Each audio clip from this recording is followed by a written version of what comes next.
वक्त हुआ है उस सेगमेंट का जिसमें होते हैं हमारे साथ हमारे बहुत ही प्यारे, आपके हमारे हम सब के बहुत ही प्यारे जनाब हकीम शाह नज़ीर साहब, और वो हमें बताते हैं बीमारियों से पहले एहतियात क्या करनी है। सेगमेंट का नाम है एहतियात लाजिम है।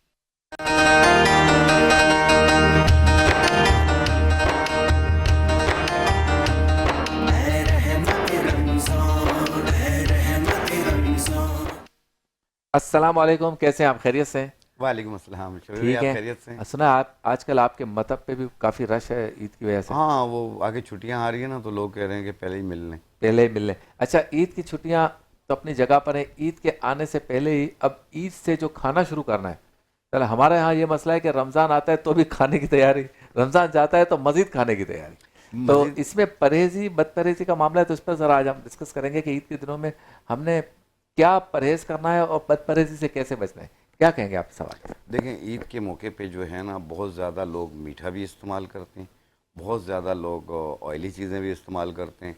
उससे ये नुकसान होता है, या ऐसी चीज़ें हाइब्रिड चीज़ें जो मैं अक्सर कहता रहता हूँ कि वो भी इस्तेमाल करते हैं। उससे ये नुकसान होता है कि बेतहाशा बीफ का इस्तेमाल करना, बेतहाशा मुख्तलिफ़ किस्म के साग इस्तेमाल करना, जैसे मेथी पालक ये वगैरह, और चने की दाल, लोबिया या फार्मी मुर्गी वगैरह। तो इससे आपकी अंदरूनी चेंजिंग्स आ जाती हैं, उसमें आपका यूरिक एसिड बढ़ना शुरू हो जाता है। यूरिक एसिड, क्रेटिनाइन और यूरिया, ये तो डायबिटिक पेशेंट के लिए बहुत ज़्यादा एहतियात ज़रूरी होती है कि जब इनका ब्लड प्रेशर और शुगर अप एंड डाउन होता है तो इनका डायरेक्ट असर इनके गुर्दों पे और इनके दिल पे पड़ता है। सही। तो इस वजह से ये एहतियात कीजिए। और जिन लोगों का यूरिक एसिड बढ़ गया हो, तो अगर बॉर्डर लाइन पे, तो फिर आप परहेज़ कीजिए। अगर बढ़ गया हो तो फिर दवा के तौर पे जो है, आपने एक बूटी आती है सरफूका के नाम से, ठीक है। सरफूका बूटी और गोखरू बूटी, ये दोनों एक एक चाय वाली चम्मच एक गिलास पानी में डिप कर दें, सुबह निहार मुंह छान के पी लें, और हर 1 घंटे बाद थोड़ा थोड़ा पानी पीते जाएं, यानी एक एक कप या आधा आधा गिलास या एक एक गिलास जैसे पिए। यूरिन फौरी जाके कर लें, और ये बादी चीज़ें और ऑयली चीज़ें और लोबिया, मेथी, पालक, ये चीज़ें बंद कर दें। इंशाल्लाह ताला आप देखेंगे कुछ दिनों में यूरिक एसिड कंट्रोल पे आ जाएगा। उसकी वजह से जो तमाम जिस्म में दुखन महसूस हो रही होती है वो भी दूर हो जाएगी। एक होती है बहुत ज़्यादा खुराकें खाने की वजह से मुंह में छाले हो गए, सही। तेज़ाबियत हो जाती है, अब वो भी परेशान कर रही है। तो अभी भी मार्केट्स खुली हुई हैं, तो आपने लेना है तबाशीर। तबाशीर 50 ग्राम, मिश्री 50 ग्राम, सब्ज़ इलायची 10 ग्राम, तीन चीज़ें, मिश्री 50 ग्राम, तबाशीर 50 ग्राम और इलायची सब्ज़ है वो 10 ग्राम। इनको मिला के बारीक पाउडर बना लें, और सुबह दोपहर शाम मुंह में ऐसे छिड़कें उसकी एक एक चुटकी या आधी आधी चम्मच, थोड़ी देर मुंह में रखें, फिर पी, ऊपर पानी पी लें, कोई मसला नहीं, खाने की चीज़ है। लेकिन थोड़ा फेर लें इसको। हाँ, थोड़ा सा फेर लें। आप देखिएगा कि मुंह के छाले फौरी आस्ते आस्ते गायब होना शुरू हो जाएंगे। अच्छा। कुछ दिनों में बिल्कुल ज़ुबान आपकी सब सही हो जाएगी। ठीक है। अच्छा, ये बताएं कि रमज़ान और मुबारक में जो हमारी खाने की रूटीन होती है वो अचानक चेंज हो जाती है। अब जैसे ही ईद आएगी तो दोबारा चेंज हो जाएगी। तो ये किस तरह से हमारे पेट को या तबीयत को ख़राब कर सकता है, या इसको मेंटेन करने के लिए कौन सी तरकीब या तदबीर है? देखिए, रमज़ान में तो हमने रात को दिन बना लिया होता है ना, रात को ही सब कुछ हो रहा है, डिनर भी हो रहा है, इफ्तार भी हो रही है, फिर सहरी भी हो रही है।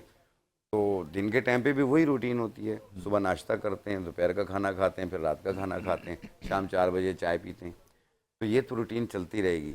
लेकिन इसमें यह है कि म्याना रवि रखिएगा, बिस्यार खोरी मत कीजिएगा। इतना खाएं कि पेट पे सहारा मिल जाए, थोड़ा भूख भी रह जाए, ताकि आपकी सेहत के लिए भी बेहतर है। सही। अब वो आप खाते ही जाएंगे, पेट भी फूलता जाएगा, पेट निकलता जाएगा कि यार मेरा तो वेट बढ़ गया, वो जो वेट कम हुआ था वो वापस बढ़ गया। आप ऐसी चीज़ें खाएं जिससे आपका ब्लड बने, खून बने, आपकी बॉडी में एनर्जी आए, ताकत आए, फैट ना आए। तो इसलिए जो जैसे अभी बिरयानी पे लोग कूद पड़ेंगे, चावलों पे कूद पड़ेंगे, शीर खुरमा भी चल रहा होगा, काफ़ी चीज़ें चल रही होंगी, तो इन चीज़ों को आप खाएं, दिल में अरमान ना रखें, लेकिन थोड़ा थोड़ा। तो ऐसा ना हो कि ईद की सुबह से जो तूफान शुरू हो, हाँ। वो थमने का नाम ना ले। वो जो तूफान होगा फिर वो आपके जिस्म को के निज़ाम को तहवा बाला कर देगा। हाँ। फिर जैसे जलजला आता है ना, बिल्डिंगें गिरती हैं, वो हाँ, अंदर हाँ, से सब कुछ गिरना शुरू हो तो जाएगा। फिर वही गुदूदान मैदान में अच्छा, खाला जाना, खाला जंगी के आसार। हाँ, खाना जंगी का।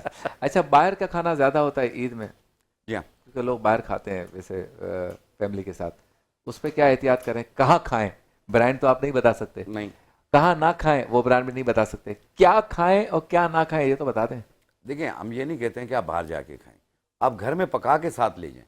कहाँ ले जाए भाई? जैसे पिकनिक वगैरह पे जा रहे हैं या कहीं जा रहे हैं आप, तो कोशिश ये करें, शुरू के तो 2 दिन तो वैसे ही मार्केटें बंद होती हैं, होटल्स भी बंद होते हैं, पहले दिन तो सब आराम करते हैं, सोते हैं, सब आराम नहीं नींद करते पूरी हैं, हो रही है सबके भाई। यहाँ मेहमान आ रहे होते हैं। हाँ जो हमारे यहाँ तो ये रिवाज है कि मुझसे जो छोटे भाई हैं वो मुझसे मिलने आते हैं, जो मुझसे बड़े भाई हैं मैं उनसे मिलने जाता हाँ होता हूँ। सही, तो हमारे यहाँ ये रिवाज है। ठीक है। तो इस तरीके से सबका आना जाना लगा होता है। ये किसी को केक या शीर खुरमा, मीठा, इसमें कोई लिमिटेशन? लिमिट, मैंने कहा ना, एक एक बॉल इस्तेमाल खा लें, एक बॉल से आइसक्रीम? ज़्यादा ना लें। अब आइसक्रीम भी आप एक, देखें एक बात याद रखिएगा, बहुत ज़्यादा मीठा खाना, बहुत ज़्यादा मिल्क का इस्तेमाल करना आपके पेट को ख़राब करेगा, लूज मोशंस करेगा। सही। तो इसलिए एक म्याना रवि रखिएगा ताकि पेट भी सही रहे, जुबान भी सही रहे, मैदा भी सही रहे। अच्छा, आप ईसबगोल पे बहुत जोर देते थे बीच जी में हाँ। कुछ, तो आप समझते हैं कि ईद के दिनों में ज़रा इसका इस्तेमाल कर लें ताकि कोई चीज़ आगे पीछे भी हो तो बेहतर है? देखिए इसबगोल इज़ अ फाइबर होता है, ये पाइल्स होने नहीं देता, दूसरा मैदे के निज़ाम को सही रखता है, तेज़ाबियत को दूर रखता है। आप 1 गिलास पानी में 1 चम्मच मिला के थोड़ी देर के लिए रख लें ताकि ये फूल जाए, फिर इसे चम्मच के साथ शेक करके आप पी लिया करें। इसमें ब्राउन शुगर भी मिला सकते हैं। अगर आपको मज़ीद जायका देखना है तो कोई भी लाल मशरूब जो आपके घर पे यूज़ होता है आप वो इस्तेमाल कर सकते हैं, उसमें 1 चम्मच डाल लें, जायका भी आ गया और इसबगोल की तासीर भी आ गई, सही। मैदा भी ठीक रहेगा आपका। बाज़ लोगों को मैदे में जलन, ये स्पाइसी चीज़ें खाने की वजह से मैदे में जलन होती है, पेट में जलन होती है, और बाज़ लोगों को स्टूल में भी जलन महसूस होती है और दर्द भी होता है। तो इसके लिए भी इसबगोल छिलका सबसे ज़्यादा बेहतर रहता है। ये आंतों के लिए भी बहुत ज़्यादा बेहतर है। बहुत शुक्रिया आपका, थैंक यू। आप तशरीफ़ लाए। अभी एक दिन और है, इंशाल्लाह उसमें आना है आपको। कल हो मिलेंगे। सकता है 2 दिन भी हो, लेकिन कम से कम एक दिन तो है।